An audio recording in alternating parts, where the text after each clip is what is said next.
3rd Battalion, 45th Infantry, will demonstrate new methods developed by the 23rd Brigade Philippine Scouts by which unfordable streams can be crossed without recourse to extraneous material and with a minimum loss of time. The operation takes place over the Pasig River near Manila. On the near bank, the battalion prepares its equipment for floating operations. Pack loads, which include machine guns, rations, and kitchen equipment, are unloaded. Paulins are spread on the ground and the loads from pack animals wrapped therein. Note the tent poles placed lengthwise along the paulin. These serve to give rigidity to the load after the paulin has been wrapped about it. The contents of an escort wagon are wrapped and secured in the same manner. This load comprises most of the rations and the baggage of a rifle company. Preparation of the various loads is carried on simultaneously. 2 shelter tent halves are folded into a square and used to float the equipment of 2 soldiers, including clothing, rifles, and ammunition. The completed float is held in shape by the crossed rifles to which the corners of the shelter tent halves are tied.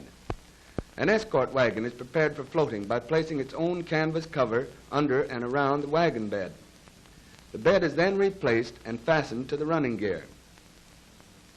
After the initial command, prepare to cross river, it usually requires from 15 to 20 minutes to prepare an entire battalion to cross a stream without the aid of boats, rafts, or any other equipment than that which is normal to its combat operation. In 7 minutes, the advance guard company is prepared to swim its men and animals and float its equipment across the stream. The men move out to their assigned positions on the riverbank, from which they will start across. Each of the loads containing the individual equipment is propelled by the 2 men to whom the equipment pertains. While one man pushes, the other pulls the load by a tent rope. A poor swimmer can support himself by hanging on to the edge of the float.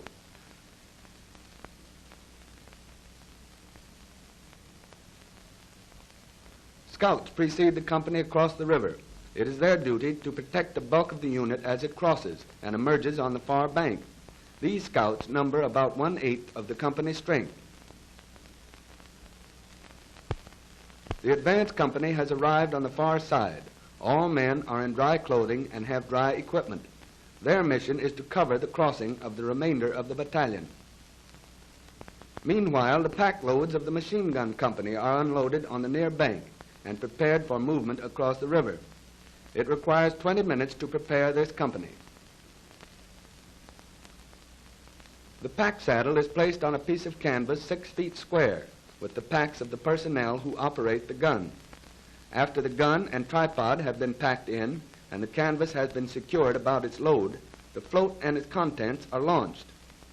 Machine gun ammunition may be packed for floating in a similar manner. Gun loads and ammunition loads are ferried across simultaneously. These 2 loads comprise a complete machine gun unit.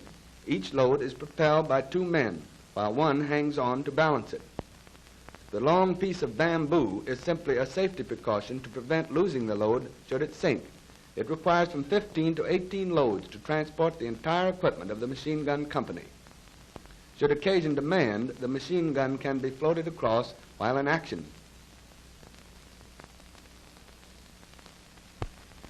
A cargo load, the contents of an escort wagon. Prepared on the bank, it is carried down to the water's edge and launched. The float with its load weighs 1,000 pounds and is capable of supporting from 4 to 8 men in addition to the load itself. Note again the bamboo safety float. The cargo float is propelled by from 4 to 6 men. In pushing the float, it should be kept diagonal to the current of the stream. Thus, the current assists in propelling the float to the other side. The confidence displayed by this company commander is reassuring. Cigar and all, he is sure of reaching the far bank as dry as when he left this side. If he has his way, he'll make it.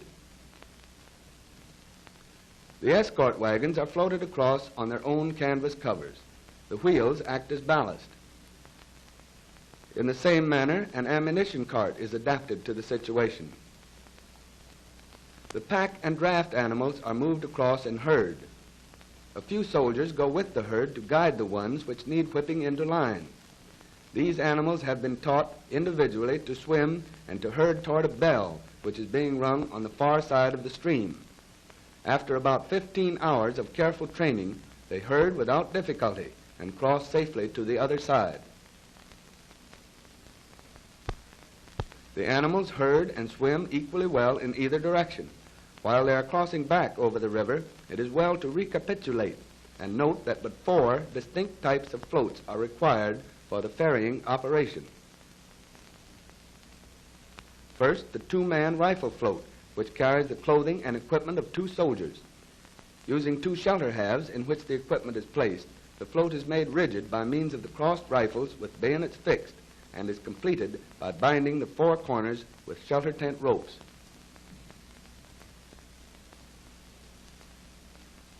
Second, the 2-man machine gun float, which carries a pack saddle, the equipment and clothing of 2 soldiers, and 1 machine gun or 8 boxes of ammunition. By means of a 1/2-inch rope, all sides of a 6x6 manta are drawn up about the load until the bundle is practically rigid. Third, the cargo float, which may consist of the contents of a wagon or the kitchen and ration loads of the 3 company pack mules.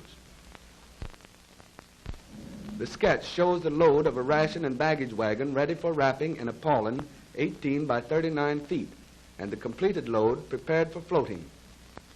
New canvas is not essential to effective use of issue tentage.